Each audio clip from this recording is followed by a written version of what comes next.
Welcome to Noon Hour Slides from the Moose Jaw Museum and Art Gallery. We're located on Treaty 4 territory, the traditional lands of the Blackfoot, Cree, Ojibwe, Saulteaux, Dakota, Nakota, Lakota, and on the homeland of the Métis Nation. We pay our respects to First Nations and Métis ancestors and reaffirm our relationship with one another. We gratefully acknowledge funding from the City of Moose Jaw, SaskArts, SaskCulture, Saskatchewan Lotteries, Canada Council for the Arts, Canadian Heritage, and the Government of Canada. I'm Vincent Hotelling, the administrative assistant here, and I'm here to welcome you to today's presentation. Gayle Jones is here to tell us about Norway. Welcome. Well, glad you could come today. And so these are my slides from Norway. So that was in the spring of 2022. And I'd been to Antarctica pre-COVID, and I took a Norwegian ship from a ship line called Hurtigruten. And then while I was there, I noticed some other Hurtigruten cruises, and one of them was this historic cruise from Bergen in Norway right up to past the Arctic Circle up into the Russian border. And because I really thought Hurtigruten was a good shipping line, I thought, well, this will be a good cruise to take. This cruise has been going since the 1880s. They originally is a supply ship going north to take to all the little towns up and down the coast to take post their mail and supplies, food supplies and whatever. Now they have the North Sea oil has come through and built a lot of roads. So of course they also have roads and rail now where they didn't back then, but it is still a working ship, and they still take people on 1 or 2 days. You can also take your car, put it on the ferry, and go across a fjord on it as well. So it is a working ship. And so anyway, as we were going flying through, we went across Denmark, and we got there, and from the plane, all you could see was mountains. So it's an extremely mountainous country, very little arable land. Okay, so these are the places that we went to. We started in Bergen at the bottom west, and we go to Trondheim, which is one of the third major cities, historical city, Tromsø, the home of all the Arctic explorers, and then we go over the top of the Barents Sea, and we end up in Kirkenes. Now I got the circle in the wrong place. The circle looks like it's in Russia. It should be over in the red part. But we're very close to the Russian border, and from Kirkenes, you're 10K away from Russia and the Finnish border. So they have like a tri-country meeting there. So this is Bergen, and this is it started out as a fishing village, and it ended up major importance in the medieval times because it was part of what was called the Hanseatic League, which is similar to what the EU is now. So the German merchants started it, and they would come to Bergen to get fish. Then they would get wheat from Poland and beer from Germany and so on. And so then this was a trading company in the Baltic, and this Hanseatic League was extremely important during the medieval times. These are some warehouses that are still there from medieval ages. The brown one at the end of the row there, that was our hotel. They made it into a hotel, repurposed it. And these are, again, the same ones. Now, here we are, we're having a beer and some a little bite to eat. And this was not just tourists, this was a lot of Norwegian people were out today. It was a beautiful sunny day. It's the most rainy place except for Seattle in the world, kind of. So, I mean, we were lucky, we got 2 sunny days, and but this was late first week of May, and spring had just sort of come. Now, it was extremely expensive there. The mark I used is a hamburger at McDonald's cost you $25, no drink, no chips. $75 for a hamburger if you went into a bar. It was just ridiculous. I mean, I love Norway, but would I go back? Well, I'd have to win the lottery. But I think they do very well. I mean, their wages are high. People pay high taxes, but they're getting value for money. It's happiest place in the world. Who can argue? So anyway, but it is expensive. But they seem to be in there buying stuff, so they must do well. Here's some older buildings in Bergen, some newer ones along the inlet. Some really interesting ones. Yes, because they just invaded a month or two before, so it was quite prevalent at the time. Yes. And then if you can see, there's a little red spot there. It's going up the hill to this tea house, and that's what we took up, a little funicular to take you to the top of there and then get a view of Bergen. And what a beautiful view it was. You could see all of these islands and fjords coming into the city. You can see what was a wonderful harbor. And this little lake is in the middle of town. On the left-hand side with the orange roof is a royal house that they use when they're in Bergen. And across the lake are a row of museums that I went to later on in the trip. But just, can you imagine, this is what would have been just spoiled had it been raining that day. And that little, the one at the bottom, that little inlet, that's where our hotel was. This is a tea house they built in the early 1900s, and it's still in use today. Of course, it was closed when we were there. It was a Sunday, I believe, it was closed.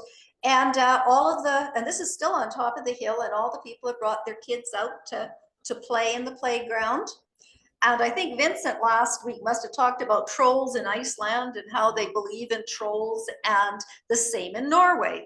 They have a lot of trolls. It's in their culture.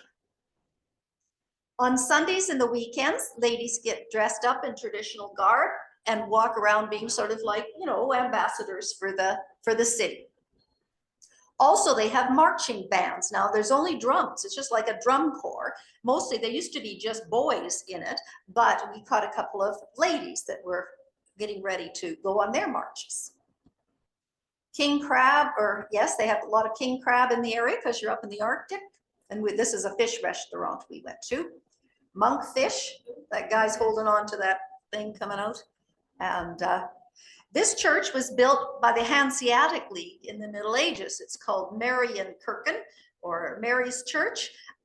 They have a couple of regal people were buried there. I went to church there. It turned out to be an Anglican church of all things. Anglican in the midst of Bergen, and it was in English, service in English. Notice Ukrainian flag again. So we stayed there. We sang a few songs, and I knew them. So what the heck? And so anyway, and these ruins here, those stone ruins, are from the Hanseatic League back in the Middle Ages. And what they've done is they've made this building like it would be, because actually this was like a social club for the merchants. And this is sort of how they would have eaten and socialized when they were in town. This is a picture I found of that street, obviously, since photographs were taken. And this is sort of a painting of previous times, but it's all that same area. Now, this is the same street at the end of the street, and the building at the very back is part of the fortress, the Rosencrantz Tower, that were the medieval fortifications of the town of Bergen. And they're still there. So Rosencrantz Tower. This is Hakonen's Hall. This is a Viking king, and this is a Viking king's hall, and now they've repurposed it for meeting rooms, but they still have the hall, and they have very formal dinners there. And as in this picture, this is what it looked like after World War II, heavily bombed after World War II. So they've rebuilt it. Now, this is one of the museums we went to on the other side of that lake that I showed from the hill. And this Rasmus Mayer was a person who collected art. And whose art did he catch when he was an up-and-coming artist that nobody knew about is Munch, you know, the guy that does the screen, you know, painting. Yeah, well, he has a whole bunch of his when he was starting out. In fact, there are even more, but they were on loan to London. So here's some of his earlier work. He hadn't quite got the facial colors down. No, I joke anyway. And here's some other. Now this isn't his, but this is sort of a classic painting of Norway. And this is kind of when you see a Norwegian painting, you think, oh yeah, this is the one. And it's called Bridal Procession. But there is another one called Bridal Procession, which is a little different. And the woman has a different kind of a headgear on than in this picture.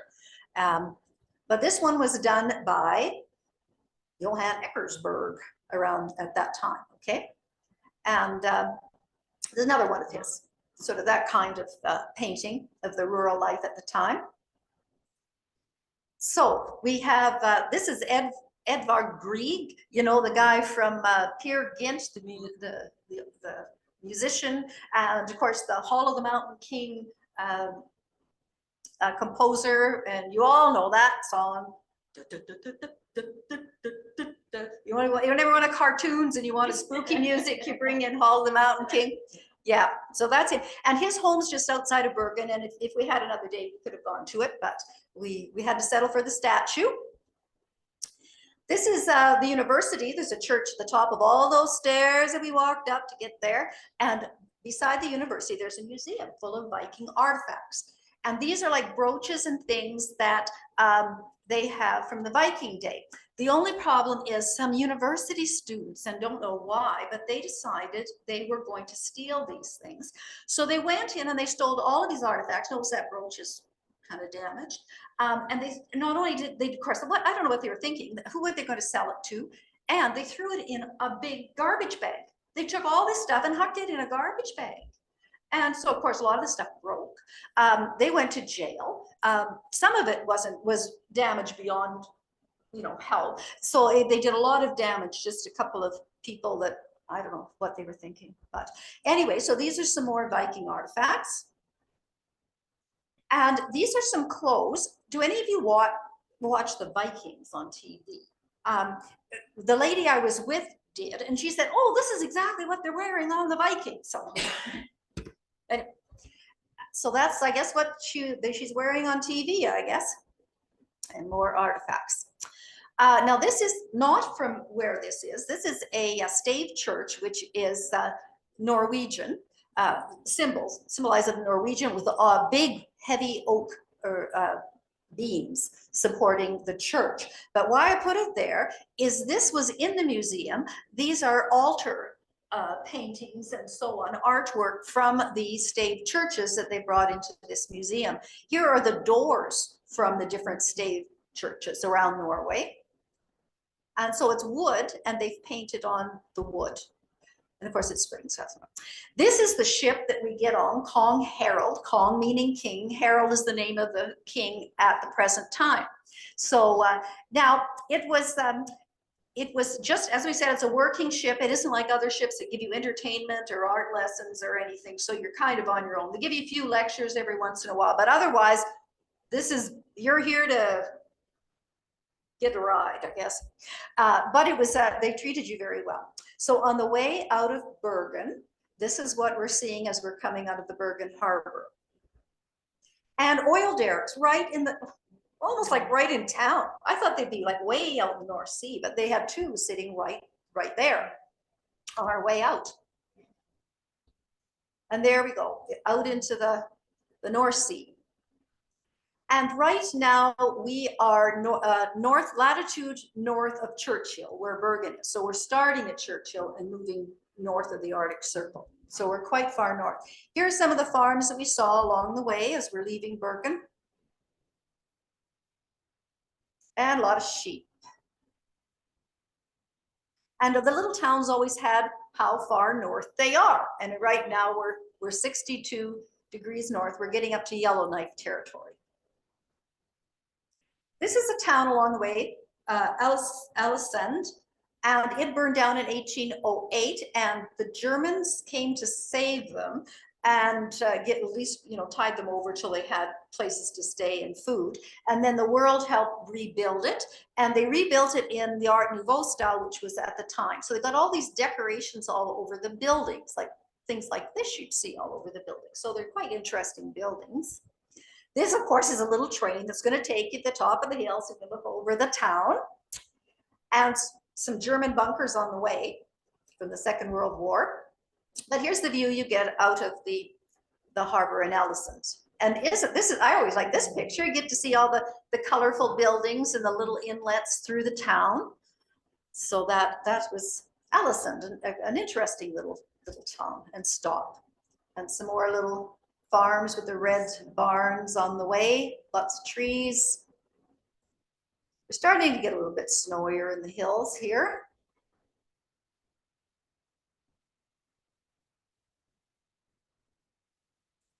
And now I always thought a fjord was like really, you know, straight down from the mountains into the deep water. But no, they're saying anything that resembles a mountain like that and is deep. So they're calling this a fjord, which I myself hadn't really thought of it that way. There are a number of them that are narrow, but this one here was, you know, a little bit wider than I would have thought. Of course, maybe it goes into a more narrow clearing later. And these are two ferries that were going back and forth across the fjord to take people to, so they wouldn't have to go all the way up the inlet and all the way back with their cars. Here we are at Trondheim. This is where Carol's parents come from, my sister-in-law's parents. Her parents. Oh, I forgot to talk when I was talking about Edvard Grieg and the arts in Norway. Terry Django's uncle, great uncle, is a poet from Norway.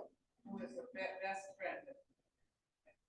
Oh, right in our midst. We have a, what, a 60 statue in Oslo or maybe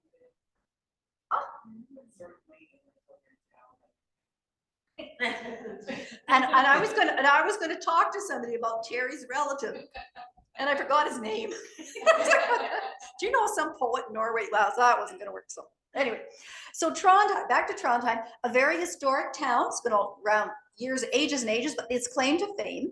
Well, first of all, there's the warehouses on the river. You know, there's up on stilts. So there are a lot of, so it was a business town as well. And of course, repurposed probably as well. This is a very historic bridge going across. It was probably an entryway into the cathedral, which is its big calling part. A lot of pilgrimages going to Trondheim because of the cathedral. And so that is the bridge entryway into the area of the cathedral. Now, this is St. Olaf's Cathedral. It was built over the body of St. Olaf. And why he was a saint is he got killed by the Danes in a battle against the Danes, and they dug him up a year later, and his body hadn't deteriorated, so therefore he was a saint. And he's become Norwegian's patron saint. And as I said, people from all over Europe came to this cathedral for pilgrimages. And it's a Gothic cathedral. It was started to be built just before the Norman conquest of England, so early 1000s. It was I'd say it was built at 10 whatever, but it takes hundreds of years to build those, so you can't really say it was built in. And, you know, Gothic, huge arch ceilings.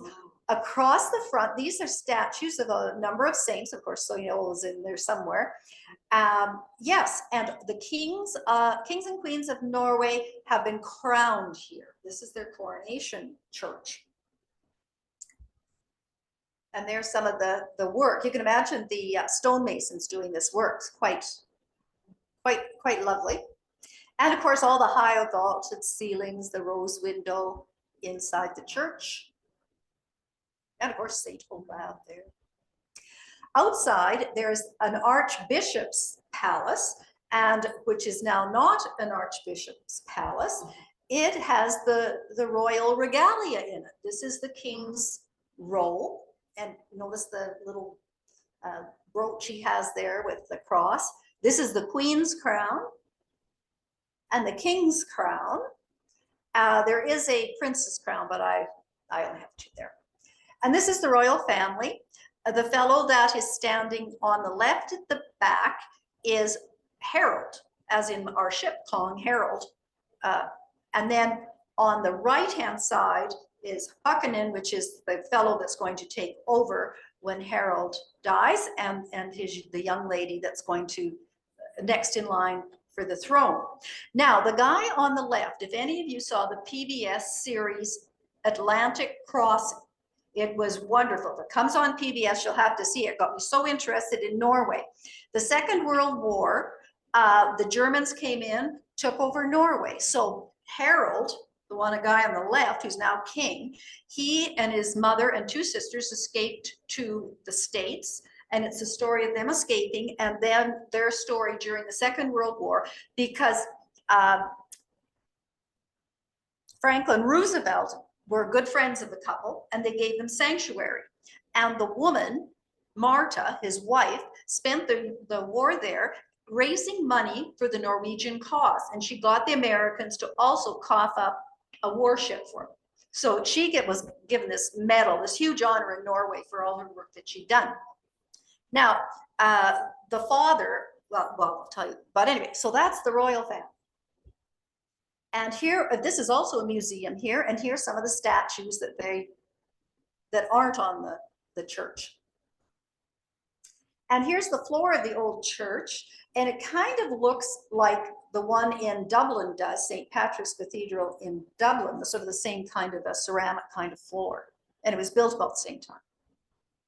Here's a lighthouse on the way out of Trondheim, and we're on the way up north again. Now, this is an interesting point. There's a little village there, and there's that odd-shaped mountain, but why it's important is that little symbol there. This is the Arctic, the line of the Arctic Circle. So you cross there and you're into the Arctic. So that's 66.5 degrees north. And of course, now look at the snow. Oh, it's now it starts getting really depressing. It gets gray and white. The sun comes out, it looks absolutely beautiful. But a lot of gray and white you see, but the mountains are gorgeous.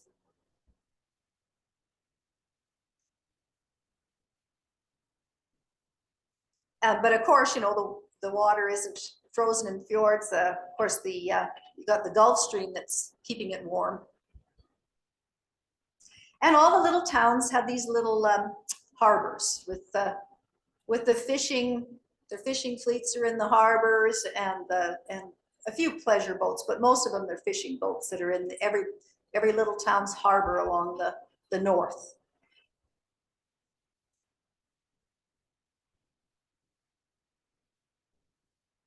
And here is what's called the Lofton Wall. These are the Lofton Islands, and they're just a wall of mountains that you go by on the ship. So they said, oh, the Lofton Wall's coming. So, but this is one of the little towns in the Lofton Islands.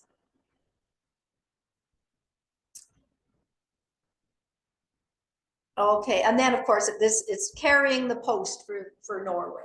And as I said before, we saw people come on and get off at various stops. Now this is an interesting town. This one is Tromsø, and this is the cathedral that you can see all over town. And inside is quite modernistic, but it sort of is sort of the focal point of the town. When you look up, you see, and then at night you've got all these lovely lights. And this is the bridge in Tromsø.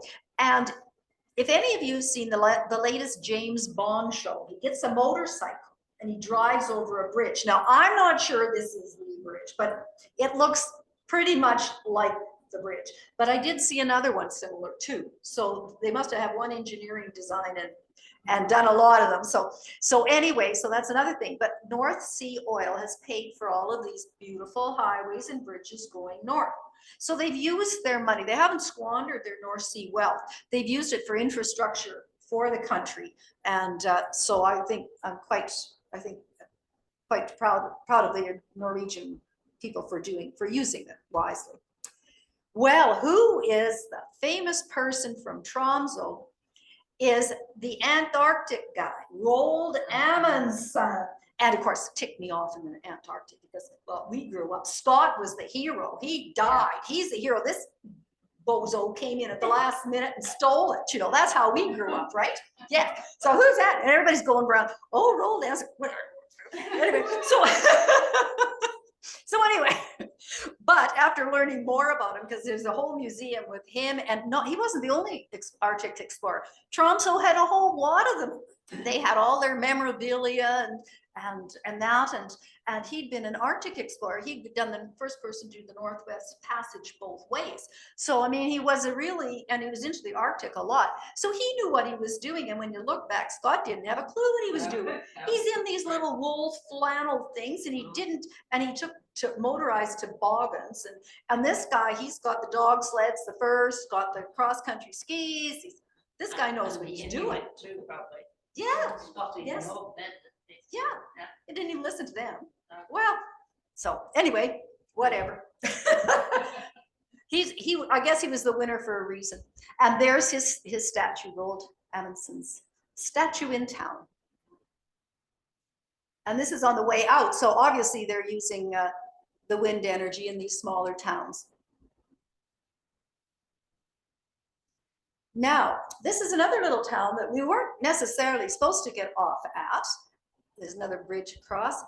Havoisen. We were supposed to go further up the coast to the North Cape, and that's the highest point in Europe, point in Europe, and it's at 72 degrees or something like that. But it was too windy, and there was a storm coming through, and they said, no, it's too dangerous to take the buses and you up there.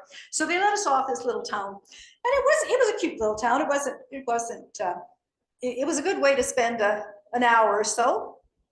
And of course, the fences to keep down an avalanche, perhaps. Of course, it had a nice little harbor. It had the cod drying on the. So was fish a cheaper, much cheaper meal than hamburger? You weren't getting out of a restaurant for less than 70, no matter where you were. Oh, And yeah, in the north, yeah, you weren't. No, you were paying. You were paying. But anyway, look at these lovely harbor. And there's our ship in the background there. But the greatest thing here was these two ladies. They were lovely. Look at what they got. It's like a little pushing scooter kind of thing, so they put their foot in there and they push it ahead. So I thought that would be maybe good for the ice and Moose Jaw, maybe would. Anyway, yeah, they were. Tattoo. She is right. Who did? In the movie, the lady with the tattoo. Oh, did she? Yeah, Yeah. okay. She ran around. Okay, I didn't see that movie. Dragon Wow. tattoo.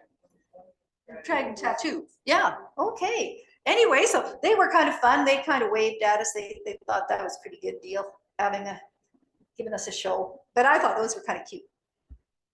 Anyway, there's the weather map they showed us, and this storm is coming through, and we're in the Barents Sea now. We're right in the high Arctic, and it's like I had my ear patches on. You couldn't do anything about it anyway, so that's it. You might as well go to sleep at 9 o'clock, nothing else to do. And if you stayed upright, you wouldn't be long. You'd be head over the toilet. So anyway, so that was our Barents Sea introduction. So now we're in Kirkenes and at the Russian-Finnish border. And yes, so anyway, it was an interesting town as well. Spring is coming. And we went to this museum, and here's an Olympic champion. I haven't heard of the guy, but I don't follow cross-country skiing. Our guys are always 110th, so I never bother.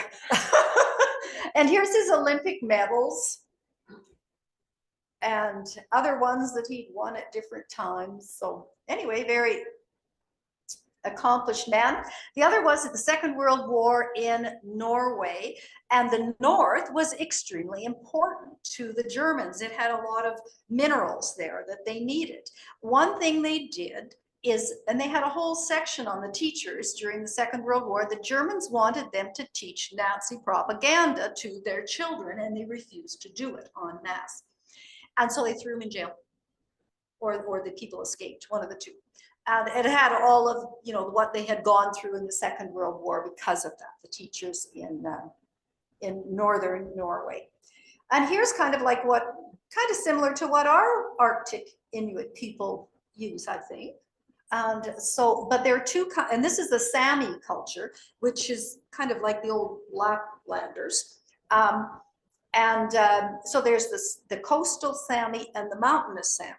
And so but they all herd reindeer, but one are more nomadic than the other. This is a Sami dress, or I mean, what they would wear. There was this fellow, Elisif R. Wessel, who within those years photographed the Sami culture and kept it sort of alive.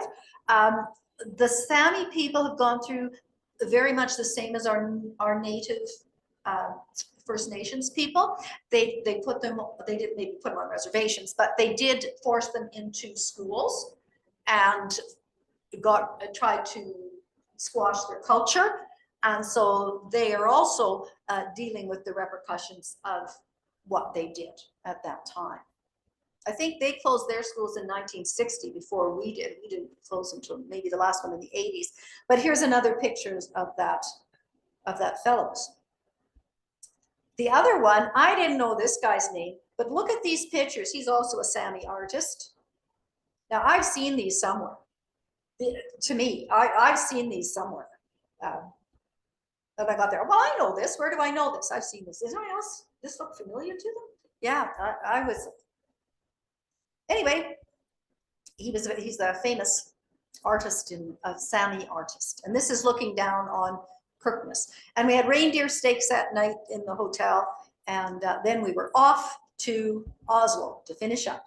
So we're back to civilization here. And this is the theater, which is right in the heart of downtown, the city hall.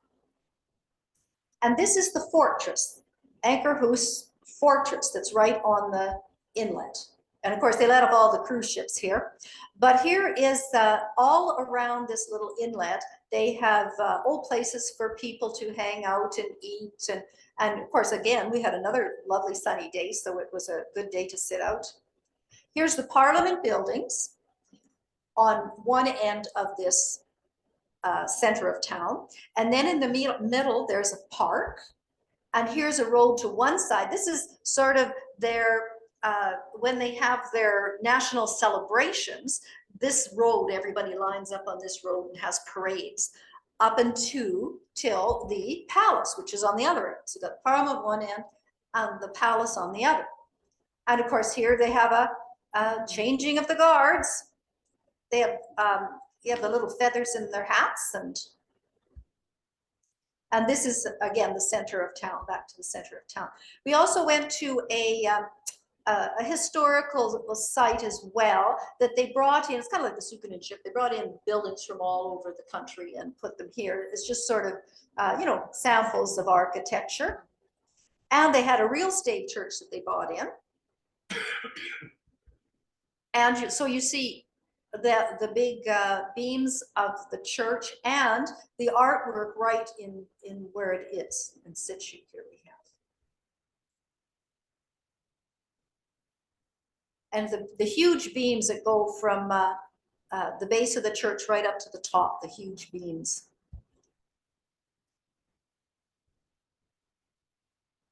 And of course, one of the doors that we saw in the museum, similar, very similar. This is the back house. I'll take a picture of that. And this is at the fortress that was on the inlet, Ankerhus Fortress.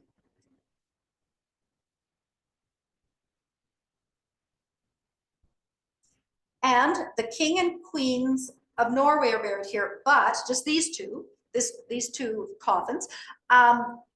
Norway was never really their own dedicated country until 1905, which quite surprised me. They were either them and Denmark would be together, or them and the Swedes would be together, or Sweden, Denmark, Norway would be together, or whatever. But they had that Kalmar League, and they had various workings of that over the years. But in 1905, finally they're settled. They have their own real country, their own monarch.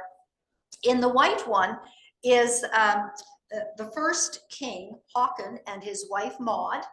And during the war, Håkon went with his son, who is now King Harald. No, his son Olaf, who's the father of the new king. They went to England to stay with their cousin Queen Elizabeth. So Queen Elizabeth gave sanctuary during the Second World War while they tried to get the resistance going and plan the takeover again when the Germans were gone. So he and Olav, the son, and his wife were, well, Olav and his wife were in the green coffin. And his wife, Martha, she was the one that went to the States and raised all the money for the Norwegian cause. So those are the two kings of Norway since 1905, and then of course Harold, the one that's there now. But after Atlantic crossing, it was these four people play really huge roles in that PBS special Atlantic Crossing. So it's a good show to see. Oh, and whose painting is behind the monk's painting? Thank goodness they didn't have the screen behind them. That would be really bad, wouldn't it? But anyway, who's good at Norwegian? Terry. No, I'm going to say, yeah, Oh. Well, I tried my. That means I love you. Oh, well, that goes far. That's a good one. Well, I tried my best on this, and Haakon Magnusson was a king, got the king. Norway's Kong is king from 1299 to 1319. Now, I'm not sure about the Ludwig and Denneberg, but after that, Euphemia Rubin was drawing as queen, Norway's queen, from 1299 to 1312. She was buried, Bega, in a grave in Marienkirchen. Well, that's that church I went to. But then, Overfort, she was transferred to Ankerhus Fortress in 1982. So they're buried in the fortress where we are now. So they're maybe they're behind the wall or something, I don't know, but they didn't have a coffin. But anyway, yeah. So there were a few more that they had rounded up. Anyway, so they put furnished the castle, the fortress, and they still use the dining hall too to entertain. Also in Oslo is a museum for the Nobel Prize, and this is a museum for that. And then the City Hall is actually the site where they give out the Nobel Peace Prize, and this is the venue right here with the marble floors and the murals. And then the staircase down there. So that's where the Nobel Prizes are given out. And that's it. And then we came home. So. How did you travel from Kirkenes down to Oslo? We just flew. Oh, okay. Yeah, it was a long way. Yeah. Yeah. I believe you could backtrack. Was there a train? No, there was. I don't think there was a train. You had to go further south to get a train. You had to fly. But don't quote me on that one. Yeah. So what else? Anybody else want to add something that they? So that park you talked about, was it full set? Proper park? Oh, the one where I had all those buildings? Next door to the where the flag is. Oh, the Parliament buildings. I believe they could have, but it wasn't all full. It had fountains and lawns. Yeah. Yes. Do you remember that? Maybe we only wear ingredients. Yes, because that would be the place. Because you know, you started Parliament buildings, walk up the big parade. I'll just correct it. My great grandmother. Your great. Must be two grades. I think it's great grandmother. Oh, that's okay. We'll still figure that he's But related to you and he was on things. the wrong side, according to a lot of people on that. Norway must be in the head. He was considered, he and Greek were considered separatists. Ah, getting more nationalist pride. Oh, he was, oh, Terry. Oh, that's even better. That's even a better story. That's good. Good. But now the story looks like it was 50, right? Oh, yes. Back then he could have been an outs. He was kind of rebellious because he wanted them to have their own king and back to the Norwegian. Which never did. They never did it. No, but that sowed the seeds for the 1905 king probably. Yeah, because that was the year Saskatchewan became a province. They had their first king. Oh, also, you know who another famous Norwegian was, I forgot to mention, in the University Museum, and I don't know why I didn't take a picture of this, was Henrik Ibsen's his plays. Like they had all the original playbills from his plays, and they had some old theater things like sound systems of the old theater, and some of the old costumes from A Doll's House and Enemy of the People, which was two famous plays. Yeah, so there was that. So you got meals and everything On the ship, they gave you all your cruise meals. meals? Pardon me? Like cruise meals? Yes, yeah, but well, it was the end of COVID, so they weren't opening have buffets. I mean, you sat and they served you what you ate. It wasn't a go in and everybody's hands in the mix. So they were very careful of that, just because it's How many passengers? about 200. Oh, not many. Yeah, it was, but of course, they come and go, and so But it actually wasn't a tour, you you just took, just took the boat and then you did your own thing and you got. at each place. Yeah, there weren't any tours. Yeah. I think up north they may have had one where you could go to a Sami village or something, or whatever, or you could go to the Russian border. But we just wandered around the town and went to the museum, and I thought that was pretty interesting myself doing that. So. Well, it seems lots of people from those ships go to places together and stuff, like, Yeah.